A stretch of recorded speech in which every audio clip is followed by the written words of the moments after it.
se animan a hacer ese trabajo en el colegio? Ninguno está en condiciones de armar un libro con la historia, que no se hace uno solo, no se hace de a uno, se hace colectivamente. Y un libro del colegio puede ser todos ustedes.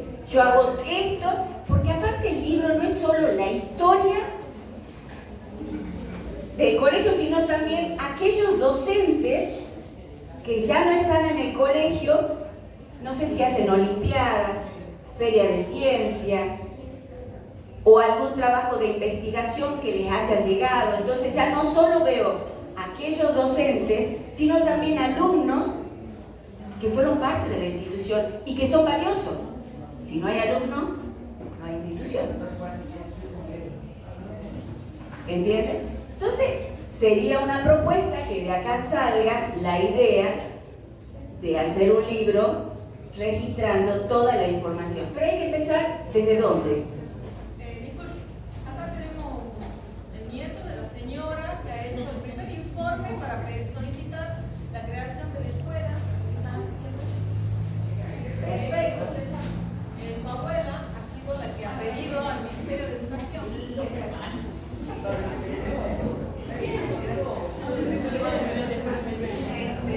Quería comentarles que acá Jesús Lescano es descendiente de la señora que empezó los trámites para la creación de nuestra escuela. ¿Sí? Presentó una nota en el Ministerio de Educación y a partir de ahí se tiene en cuenta para la creación de la escuela. Ahora habría que preguntar ¿por qué quería esta señora que haya una escuela ahí? Porque había primaria y había secundaria. Si no hubiera sido que alguien comenzó con esa iniciativa, ustedes no estarían ahí. Y se dan cuenta lo importante que es esa primera nota, porque están ustedes, de esa gente que se movilizó, esa gente inquieta que le interesa. ¿Qué le interesa? Su población. Entonces, el libro tendría que comenzar con esa primera nota. ¿Qué más podríamos poner en esa historia? Lo que acaban de decir. Habría que describir cómo era antes ese espacio o esa comunidad sin esta escuela. ¿Alguien me podría decir cómo se piensan que era ese momento? Nadie se anima a hablar. ¿Cómo era?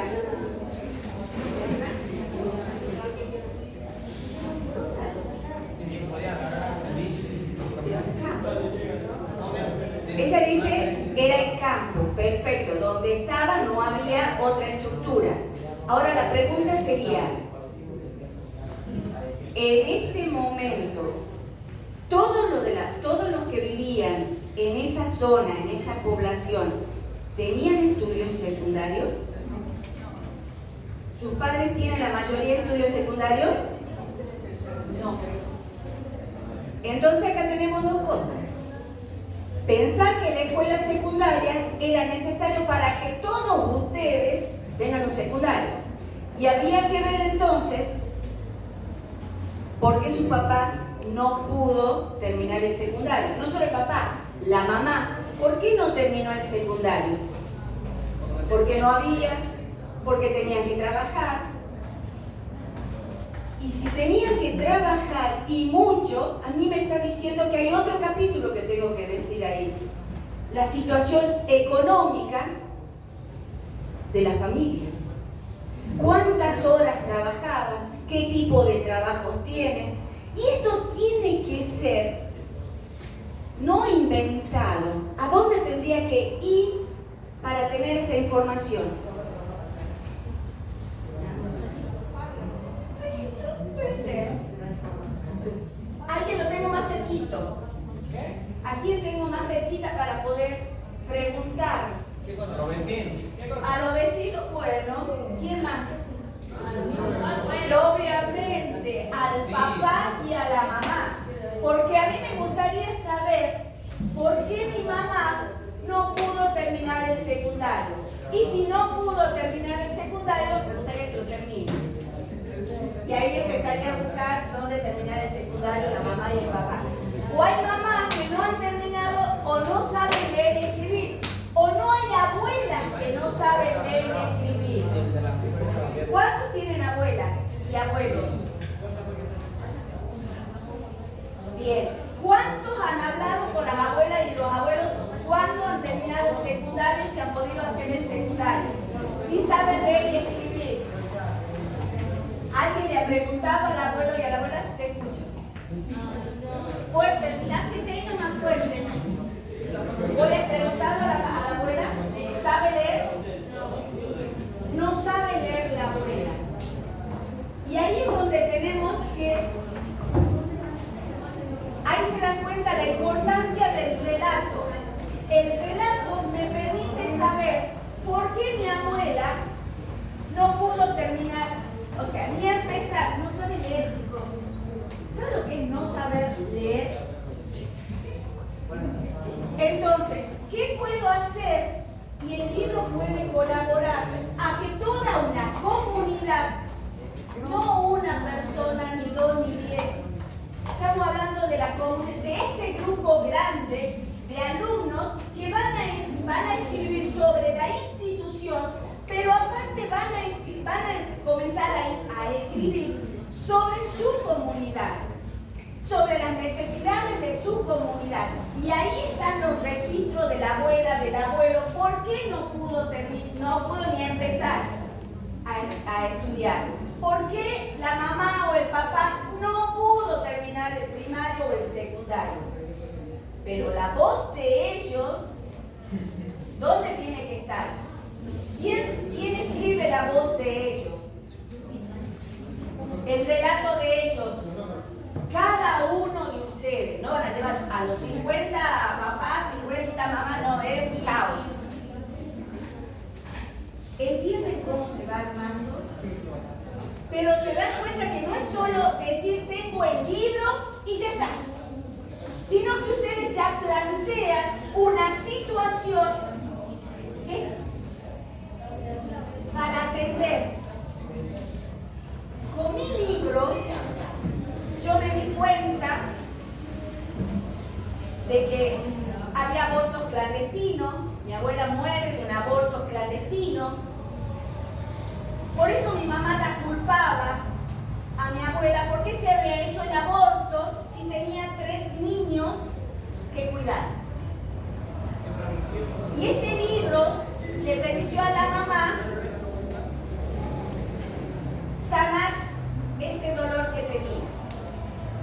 O un tío mío que fue violado por un tío y está en el libro que todos me decían, Norma, vas a poner eso. Y esa es una realidad que les aseguro que la tienen todos ustedes. Hay una historia de todas las familias que uno las oculta. Y ahí es donde tenemos que empezar, porque eso ha hecho que las luchas de las personas se conviertan en leyes. Porque si seguimos callando, siempre va a haber gente que morirá en el silencio y con dolor. Por eso es importante el diálogo con la mamá, con el papá, que si la tienen ahora. Porque uno cree que la vamos a tener toda la vida. Y va a pasar como me ha pasado a mí, que cuando yo empiezo a escribir, me faltaba una voz importante. Yo pensaba que no iba a tener toda mi existencia. Y no pasó así. Entonces, si van a hacerlo a este desafío, me gustaría que después me inviten al colegio o a la escuela para que me cuenten. Y si quieren, lo hacemos también juntos. Miguel me va a acompañar. Él es el profesor Leido. Yo soy un amateur. ¿De acuerdo? ¿Estamos? ¿Van a tomar esta propuesta? ¿Seguro? Sí. Ahí están las profesoras, receptoras. Dicen que sí. Lo vamos a hacer. Bien, entonces ya tenemos la primera nota. La primera nota que habría que leerla, sacarle copia a esa primera nota, a ver si la conseguimos, leerla y a partir de ahí empezar a hablar primero. ¿Con quién? ¿Con quién quieren hablar primero? ¿Con el papá, la mamá, la abuela, el abuelo? ¿Con quién? Con la abuela. ¿Te gusta? Con la abuela. Es importante saber qué es lo que le vamos a preguntar a la abuela o al papá. ¿Por qué no terminaron el secundario? ¿O por qué no empezaron? ¿Cómo vivían? ¿Qué opinas? ¿Qué más podemos preguntar? ¿Sí? No. ¿Qué surge? ¿Qué preguntas? Vos porque sos acá atento y me gusta. ¿Qué más podemos preguntar? ¿Qué opinan? ¿Cómo vivían? ¿Siguen en la misma casa o hay modificaciones de la casa? ¿Hay modificaciones? ¿Son casas de bien hechas de construcciones o de madera? ¿No? ¿Por qué? ¿Cómo era la situación económica? Y si se dan cuenta, ustedes están contando también que su historia, porque ustedes vienen, es su historia. El colegio es parte de su historia, que está relacionado con la familia y la comunidad. ¿Me van a invitar entonces? Y el editor lo vamos a tener acá a Manuel, que tiene su, para hacer el libro, lo ponemos. ¿Está filmado lo que acaban de decir, no? Está filmado. Entonces, ¿me van a invitar? Bien. Empecemos entonces con la nota, con los relatos de las abuelas. Escriban. No importa si tienen errores de ortografía, después lo pasamos en computadora y va corrigiéndose, ¿así? Si no hay una buena redacción, no importa. No, cuando usted la entrevista con el abuelo, con el papá, primero tiene que ver la nota esa de origen de la escuela, ¿sí? Y ahí están escribiendo su historia, también. La historia de la mamá, la historia del papá, la historia de aquellos, tal vez si tienen un tío que murió jovencito, denle voz también. Que no se pierda en el olvido. ¿De acuerdo? Porque me parece que lo más feo es cuando nos olvidan. Cuando ya no estamos y después dice, ¿te acordás de tu abuela? No sabía ni que existía. No le demos olvido a nuestra gente querida. ¿Alguien más me quiere o alguien quiere hacer una sugerencia que yo no la haya dado o que no haya salido? ¿Qué opinan? ¿Qué más podemos poner en estas primeras notas? En estos primeros relatos. ¿Sabe cocinar? Me gusta. Saber cocinar y qué tipo de comida es de la familia. Eso está diciendo mucho también. En mi libro hay capítulos que termino con recetas de cocina bien española. No, bueno, en el caso del mío era de mi abuela que venía de España. O sea, ¿cómo? Un buen guiso. Sí, de arroz con pollo. Bien. Eso también va. ¿De acuerdo? Bien, ¿qué más? O sea, ponemos receta de comida también de la familia. Hay que ver, ¿se cocina a leña, a gas? ¿A gas? ¿No hay horno? A leña. ¿Las empanadas? Bien.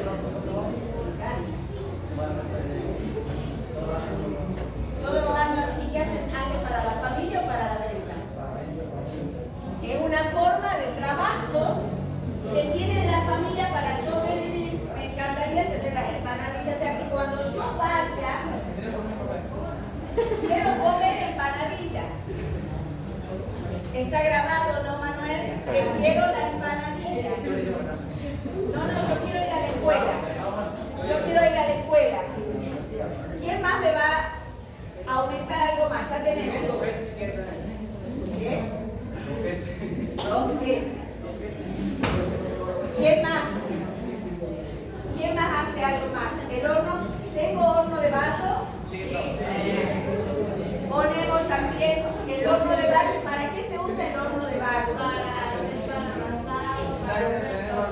Pero la hacemos durante la semana o sábado y domingo.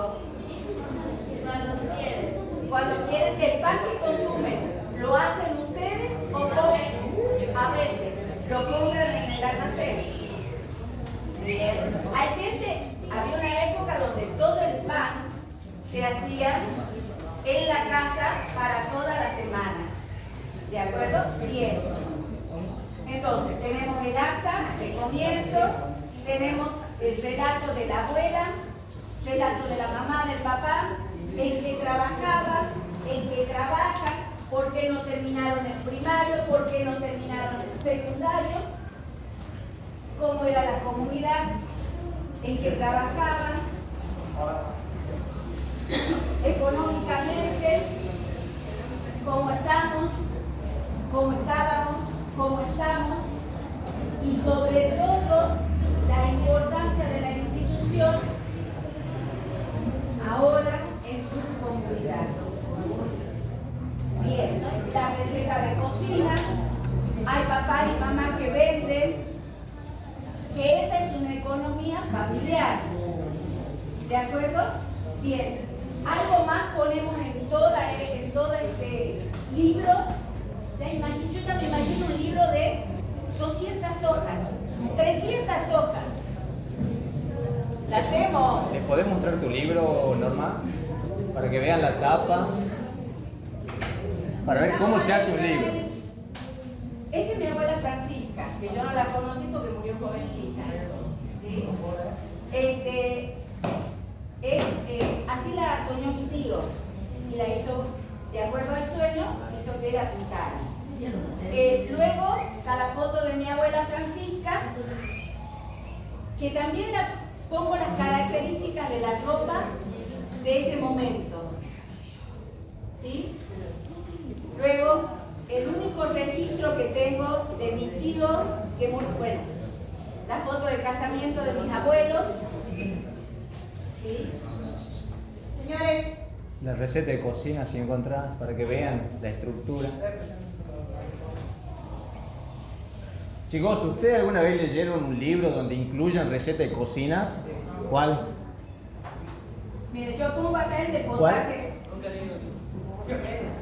¿No? Ah, bien.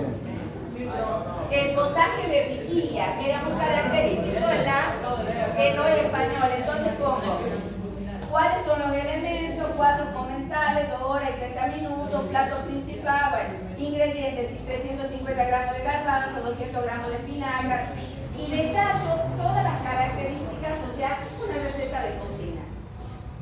Y aquel tío que murió jovencito, busqué fotos, porque no quiero que quede en el olvido, y encontré una foto, puse fotos del campo, que encontré de gente que me acercaron de la familia. Yo estuve buscando quienes habían estado cerca de mis abuelos. Tuve que viajar a Montero, porque son de Montero, pedí las partidas de nacimiento, las de defunción, me fijé el tipo de trabajo que tenía mi abuelo, cómo era, trabajaba en el campo, en ese momento en una finca y pelaba caña, de ahí pasó al ingenio, qué pasó cuando se cierra el ingenio, cómo afecta a la economía en la familia. O sea, todo eso va en un libro. El mío es cortito, pero el de ustedes, con todas las historias, podemos tener hasta 200 páginas. ¿De acuerdo? Bien. Tenemos entonces compromiso. Miren que están profesores que dicen que sí. ¿Sí? ¿Me dan la palabra? Bien. ¿Me dan la palabra? Bien.